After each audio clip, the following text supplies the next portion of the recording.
no sleep. Down the sheep, straight, I'm a dollar for dreams. Scared that I might not reap every seed that's deep in the earth, might get no trees. Fear that my Salut! Au moment où vous allez regarder cette vidéo, ça va déjà faire 4 semaines, donc un mois que j'ai lancé ma chaîne YouTube. Donc moi j'enregistre, on est le jeudi 6 février, j'ai quasiment 100 abonnés, un petit peu moins, je crois que j'en ai dans les 96, quelque chose comme ça. Le défi c'est toujours 1000 abonnés en un an, vu qu'en un mois j'en ai déjà 100, si je continue sur cette progression, normalement ça devrait le faire. Donc on va voir pour cet objectif là, normalement ça devrait le faire, j'espère que ça va être bon. En plus de ça, cette semaine, je me suis mis du coup à lancer les contenus courts. Donc ce que j'ai fait, c'est que j'ai pris un peu toutes les vidéos qui étaient sorties pendant ce mois-ci, j'ai récupéré les moments clés et j'en ai fait du contenu court. Donc j'en ai fait des vidéos de 15, 20, 30 secondes et même une de plus de 2 minutes. Et j'ai publié ça sur YouTube et sur TikTok à un rythme régulier de une publication par jour. Donc on va voir, actuellement je fais environ 500 vues par short sur YouTube et environ 800 par TikTok. Donc là ça fait 2-3 jours que j'ai commencé, on va voir ce que ça donne. Je crois que ça m'a quand même ramené des abonnés sur YouTube, donc je vais continuer comme ça. Pour ce qui est de Twitter, je fais 2 tweets par jour. Par contre ça marche pas du tout pour le moment. Ça marche pas du tout, va falloir que je trouve une nouvelle stratégie. Donc je me suis noté ça là dans les prochains jours. Je vais essayer de faire une stratégie Twitter qui est différente que celle que je fais actuellement. Ou actuellement ce que je fais, c'est que je prends les transcripts des vidéos et j'en fais des tweets qui un peu décrivent ce que je dis dans ma vidéo, mais ça a pas l'air de fonctionner. Je pense qu'il faut faire quelque chose de plus spontané, plus authentique. Donc ça va être le travail que je vais faire là dans les prochains jours. Sinon, compte rendu de cette semaine les objectifs c'était de compléter les retours utilisateurs. Donc il y avait une bonne grosse liste de tâches, mais c'était des petites choses, donc c'était pas trop long. Je me suis dit qu'en une semaine je pouvais le faire. Ce que j'ai décidé de faire, c'est de faire des déploiements plusieurs fois dans la semaine et pas d'attendre d'avoir tout terminé. Encore une fois, dans l'optique de montrer à mon client que je développe tout le temps, que je fais des mises à jour de manière régulière, ce qui peut du coup peser sur la balance pour sa décision finale. Là ça fait à peu près un mois qu'il est en phase de test, donc ce mois-ci ça va être la fin de sa phase de test. Je sais pas combien de semaines je lui donne encore, je vais en discuter avec lui prochainement. Donc d'ici quelques semaines on va savoir si j'ai mon premier client ou pas. Donc pour la semaine prochaine, mon but c'est de continuer sur ce rythme de contenu court, faire une nouvelle stratégie Twitter et stabiliser un petit peu l'application, pas trop faire de nouvelles fonctionnalités. Je vais essayer déjà de stabiliser l'existant, peut-être améliorer un petit peu les systèmes qui existent déjà, mais j'ai pas trop envie de partir sur de nouvelles fonctionnalités. Pour moi, les fonctionnalités que j'ai déjà développées sont suffisantes pour avoir une réponse positive ou négative. Je pense que ça sert à rien de se lancer dans beaucoup plus de développement pour le moment. Je me lancerai dans des développements futurs dans le cas où la réponse est positive. Comme vous aurez pu remarquer, j'ai pas de setup. Pour le moment, c'est juste un PC portable que je pose sur mon bureau. Et le cadre est pas ouf parce que j'ai une fenêtre juste derrière mon bureau. Du coup, si je veux faire des plans avec moi qui suis devant le bureau, c'est pas génial. Je me suis dit que j'allais du coup un peu réorganiser ma chambre. Je vous amène avec moi.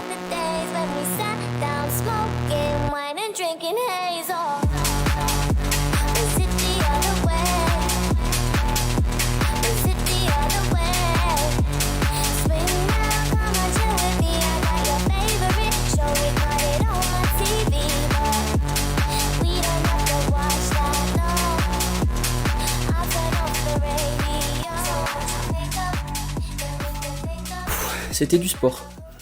Nous revoilà dans la nouvelle vue que vous aurez pour les prochaines vidéos. Bon, c'est un peu triste toujours, mais maintenant que j'ai un mur blanc derrière moi, je vais pouvoir décorer un peu. Je pense que je vais mettre un peu des lumières qui remontent sur le mur, des plantes, ce genre de choses, pour avoir un décor un peu plus sympa. Vous voyez, maintenant j'ai quasiment 100 abonnés, je suis obligé d'adapter mon setup à un setup de vrai youtubeur.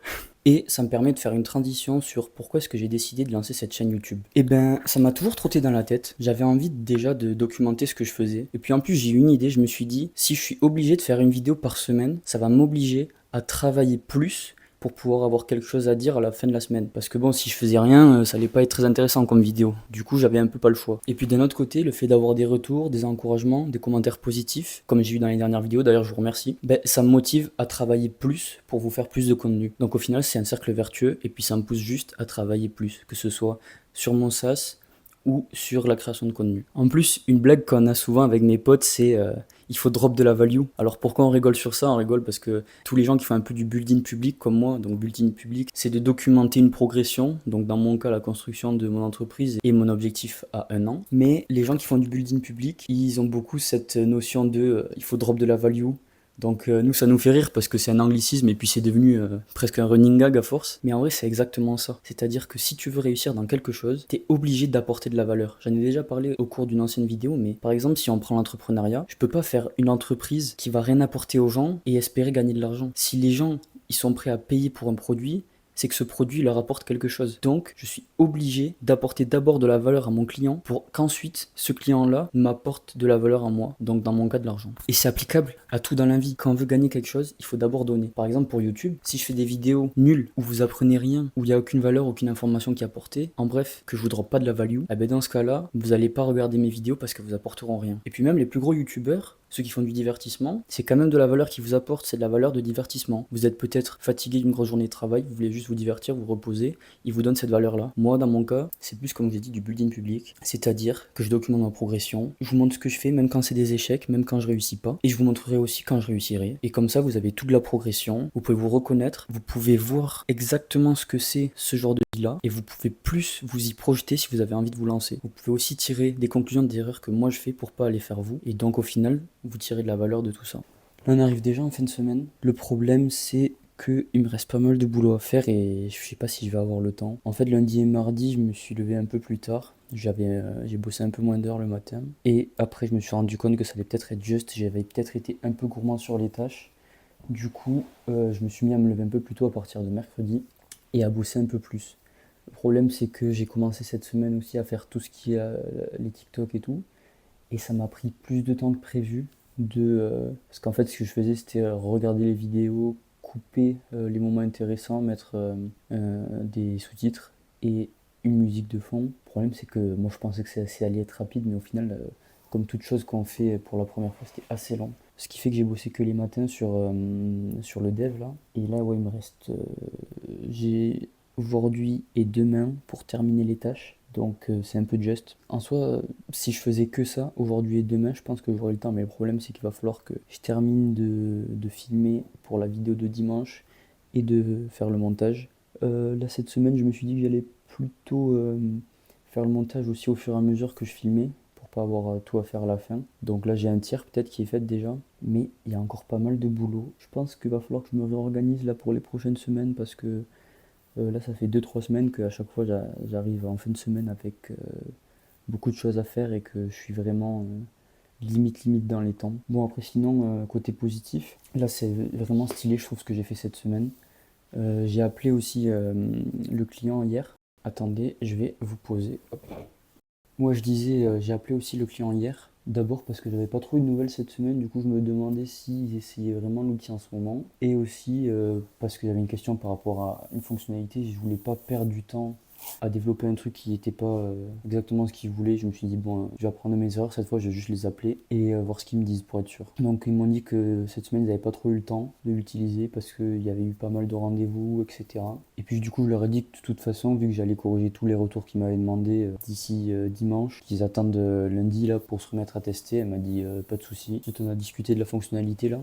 Et donc j'ai compris un peu ce qu'ils voulaient. Bon, au final c'était ce que j'étais en train de faire, donc ça va, pas de souci. Mais ouais, plutôt content là du design et puis même de la fonctionnalité que je suis en train de faire. Je pense que là ça devient de plus en plus pratique à utiliser, surtout. Au début, un truc que je faisais, c'est que j'ai développé les fonctionnalités et je cherchais juste à faire que les choses elles marchent quoi. Et après, une fois qu'ils ont commencé à utiliser, j'ai compris qu'en fait, il faut aussi faire beaucoup de gestion d'erreurs et penser à tous les cas d'utilisation possibles parce que je me rendais compte qu'il y avait des bugs qui étaient créés parce que par exemple ils configuraient pas bien l'application et je permettais quand même de continuer les étapes même si c'était pas bien configuré, ce qui créait des bugs. Donc en passant là cette semaine, j'ai mis des blocages et des sécurités en gros pour obliger à bien configurer chaque étape pour pouvoir passer à la prochaine, qui va du coup faire qu'il y aura moins de bugs après derrière qui seront induits par une mauvaise utilisation. Donc voilà. Là en plus il me reste encore une séance à faire aujourd'hui. Il est assez tôt là, il est 8h45. Donc ce que je vais faire c'est que je vais continuer là jusqu'à midi de bosser sur ça là. Bon en soi il me reste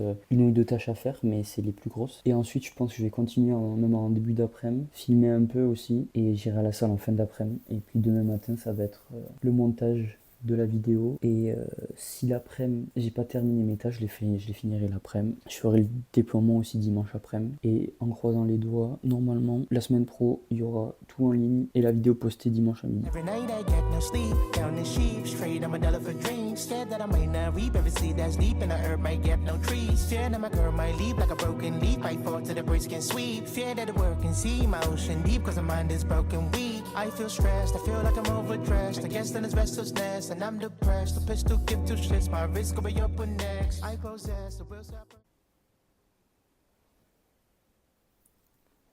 Elle rend pas trop bien. Je l'ai subtilisée à mes parents, donc vu que je sais qu'ils regardent la vidéo, grosse dédicace à vous. Comme vous le savez, l'objectif cette année, c'est de faire 2000 euros par mois. Donc pourquoi 2000 euros par mois? À la fin de cette année, j'aurai plus le chômage, c'est-à-dire que je serai obligé de chercher du travail. Et pour moi, 2000 euros par mois, c'est une somme qui est suffisante pour réussir à vivre confortablement. Ce qui veut dire que si j'arrive à atteindre cette somme mensuellement, j'aurai pas besoin de chercher de travail et je pourrai être sûr que je peux continuer à être 100% sur mon entreprise. À savoir qu'en plus, moi je suis déclaré en tant que micro-entreprise en activité de prestation de services et avec les nouvelles propositions de loi qui sont censées arriver, je vais devoir payer environ 26% entre les cotisations sociales et les impôts sur mon chiffre d'affaires. Ce qui fait que je vais devoir enlever un quart de ces 2000 euros. Étant donné que la phase de test de mon premier client va s'achever dans les prochaines semaines et que là je vais débuter la phase commerciale, c'est-à-dire essayer de trouver des nouveaux clients et de vendre ma solution, il a fallu que je fasse un plan d'action pour atteindre ces 2000 euros par mois. Parce que pour le moment c'est un peu flou. Je sais juste que je vais faire 2000 euros par mois, mais je sais pas combien de clients j'ai besoin, combien de temps ça va me prendre. Donc pour rappel de mon pricing, actuellement le prix est de 60 euros par utilisateur pour la licence complète et de 30 euros par utilisateur pour la licence avec un minimum de fonctionnalités, en sachant que le client a le choix d'être facturé à l'année, ce qui lui enlève 10% sur son abonnement mensuel. En comparaison avec d'autres outils de ma niche, c'est un prix qui est honnête, en sachant que ma cible sont les entreprises en dessous de 1 million de chiffre d'affaires annuel, parce que souvent ils n'ont pas d'outils pour les aider, alors que les entreprises plus grosses que ça, elles ont souvent déjà des solutions qui sont plus compliquées à changer, ce qui veut dire que c'est des entreprises auxquelles je m'attaquerai dans un second temps, mais pour rentrer dans le marché, je préfère me cantonner aux entreprises en dessous de 1 million de chiffre d'affaires. Donc, mon marché, il est composé d'environ 3300 entreprises. Et si je prends juste les entreprises qui sont en dessous de 1 million de chiffre d'affaires, ça nous donne environ 2300 entreprises. Donc, ma réelle cible, c'est ça, 2300 entreprises. Donc, il faut savoir aussi que dans mon marché, il y a une moyenne d'environ 5,5 employés par entreprise. Mais encore une fois, si je prends vraiment ma cible à moi, donc les entreprises en dessous de 1 million, c'est plutôt 4 employés par entreprise. Maintenant, à partir de cette analyse de marché, combien est-ce qu'il me faut de clients pour atteindre les 2000 euros par mois? Eh bien, je suis parti du postulat que quand je vais obtenir un client, il va pas forcément, en tout cas dès la première année ou dès les premiers mois, prendre autant de licences qu'il a d'utilisateurs. Donc je suis parti de la théorie que chaque client va prendre en moyenne des licences pour 60% de ses utilisateurs pour avoir quelque chose d'un peu plus réaliste et pas compter 100% des employés de l'entreprise. Ensuite, il faut savoir aussi que dans mon marché, la moyenne d'employés permanents est de 60% et la moyenne d'employés saisonniers est de 40%. Ce qui veut dire que j'estime que les employés permanents, ils prendront la licence complète et les employés saisonniers, ça sera plus des licences plus petites, donc celle à 30 euros. Donc si on reprend tout ça, en partant du principe que ma cible, c'est les entreprises de moins de 1 million de chiffre d'affaires, que chaque entreprise que je vais signer va prendre 60% de licences par rapport à son nombre de salariés, et que 60% de ces licences-là seront des licences complètes et 40% seront des licences partielles, cela nous donne un revenu moyen par entreprise par mois d'environ 100 euros. Donc le calcul est simple, si une entreprise moyenne me rapporte 100 euros, pour arriver à 2000 euros par mois, il me faut 20 clients. Donc maintenant la question qui se pose, c'est 20 clients, est-ce que c'est beaucoup? Eh bien si on reprend l'analyse de marché, 20 clients par rapport au nombre d'entreprises qu'il y a, ça représente moins de 1% du marché. C'est aux alentours de 0,85. Ce qui veut dire que pour arriver à atteindre 2000 euros par mois, il me faut moins de 1% des parts du marché. Donc c'est totalement atteignable. Maintenant je sais que je peux le faire. Ce que je dois savoir, c'est combien de temps ça va me prendre. Parce que oui, n'oubliez pas que mon objectif, c'est 1 an. Après ça, il faudra que je retourne dans le salariat. Donc j'ai fait 3 scénarios. Le scénario le plus optimiste, c'est que j'ai 2 clients par mois, ce qui me prendra 10 mois, sachant qu'on est en février, ça me permettra d'atteindre mon objectif dans les temps. Le scénario réaliste, c'est que ça sera de 1 à 2 clients par mois, ce qui me prendra du coup entre 12 et 18 mois, ce qui commence à dépasser de la date que je me suis imposée. Et le scénario le plus pessimiste, c'est que ça prendrait plus de 18 mois, mais cela voudrait dire que je me suis trompé dans ma stratégie d'acquisition et qu'il y a des choses à revoir. En plus de ça, il faut pas oublier que j'ai un gros atout de mon côté, c'est-à-dire que si je signe ce premier client, comme je vous ai dit, il est très bien placé dans un syndicat de ma niche, et il a beaucoup de contacts sur d'autres entreprises de mon marché. Ce qui veut dire que possiblement, si j'arrive à avoir ce premier client, je pourrais directement en avoir d'autres dans les semaines, voire mois qui suivent. Comme je l'ai dit, mon logiciel c'est un ERP, et peut-être que pour réussir à atteindre des clients plus vite, je vais devoir réfléchir à des méthodes d'acquisition telles que faire des partenariats avec les fournisseurs qui fournissent mes clients, aller sur des salons, essayer de créer un réseau et de montrer mon produit aux gens, faire une offre d'essai pour convaincre rapidement, parce qu'il faut aussi savoir que dans ce genre de logiciel, c'est assez compliqué de signer un client, parce que ça représente pour lui un changement de ses process et de toute sa méthode de travail, mais une fois qu'il est signé, généralement c'est des clients qui restent plusieurs mois voire années, parce qu'ils n'ont pas envie de rechanger tous leurs procédés, parce qu'ils ont formé leurs équipes à un outil, ce qui veut dire que c'est quand même des sous qui sont assez sécurisés sur le long terme. Donc maintenant que j'ai un cap clair, je sais que pour atteindre mon objectif, il me faut signer 20 clients. Donc dans les prochaines vidéos, je vais vous documenter la conclusion du premier contrat, donc avec ce premier client, et toute la phase de vente. Donc il va avoir des négociations avec des clients. Vous allez me voir beaucoup me déplacer, mettre en place tous les procédés d'acquisition dont je vous ai parlé auparavant et d'autres. Et vous allez pouvoir voir au fur des semaines et des mois si le nombre de clients augmente ou pas et si je m'approche de ces 20 clients et donc ce 1% des parts du marché. Donc voilà pour ma stratégie d'acquisition. Dites-moi en commentaire ce que vous en pensez. Est-ce que vous pensez que mes prix sont justifiés? Est-ce que vous avez des idées pour m'aider à acquérir des clients plus rapidement? Donc n'oublie pas de me dire ce que tu en penses dans l'espace commentaire. Abonne-toi. Si tu veux être mis au courant un peu plus des insights du business et d'informations avant tous les autres, rejoins le canal Telegram qui est aussi dans la description. Et tu peux aussi me suivre sur tous mes réseaux. Il y a tout dans la description. TikTok, Twitter, Instagram. En tout cas, tu pourras suivre là-bas mon actualité. Je te laisse. Passe une bonne semaine et à dimanche prochain. Peace.